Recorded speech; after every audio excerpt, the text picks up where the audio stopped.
Hello there and welcome. My name is Adam and I am the creator of Mind Map Renovations, an innovative framework to help you live with intention, collaborate with your mind, and unlock that great potential. Welcome to the Core Concept series. Today's core concept is rehearsal.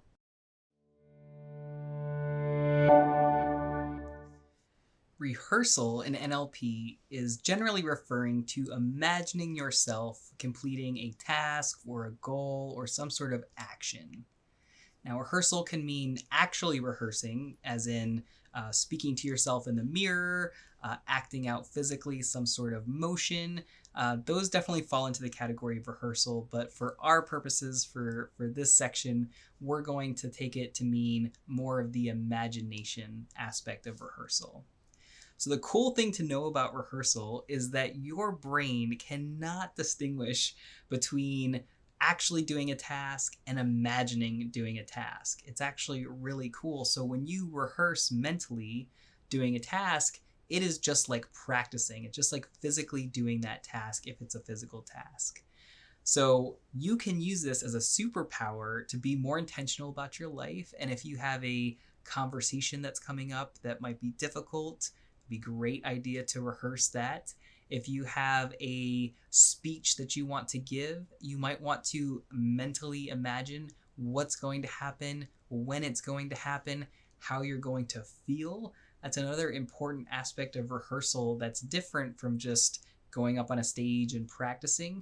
You actually want to step into what it is that you want to feel in that moment or what it is that you expect to feel in that moment. And you're going to train your brain to reproduce that in that circumstance when it actually does happen.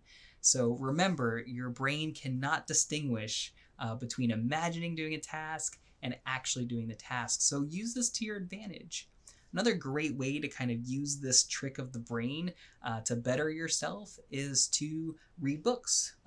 Books are your imagination rendering whatever those words that you're reading in your mind, and it is a great way to build empathy, to build experiences, to get different perspectives. Another thing that you have at your disposal, of course, is your actual imagination. So step into daydreaming. Definitely allow yourself some space to imagine whatever it is that you want. And finally, think about that mirror. Think about watching yourself doing something, getting that visual feedback about what you look like and tie what you look like to what you want to feel like. All of those things are a great way to leverage this concept of rehearsal. Now, this idea of rehearsal has been scientifically studied. There's a university in Germany who ran an experiment and they put a group of volunteers in a arm cast. About half of the volunteers were the control group and they just went on with their lives with their arms in this cast. The other half of the group were assigned to daily visualization techniques that were supervised for about half an hour to an hour every day.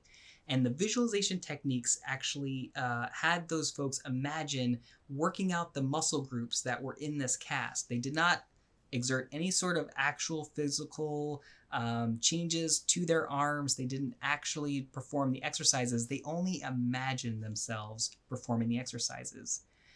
This university was trying to understand if visualization and imagination could speed up sports injury recoveries.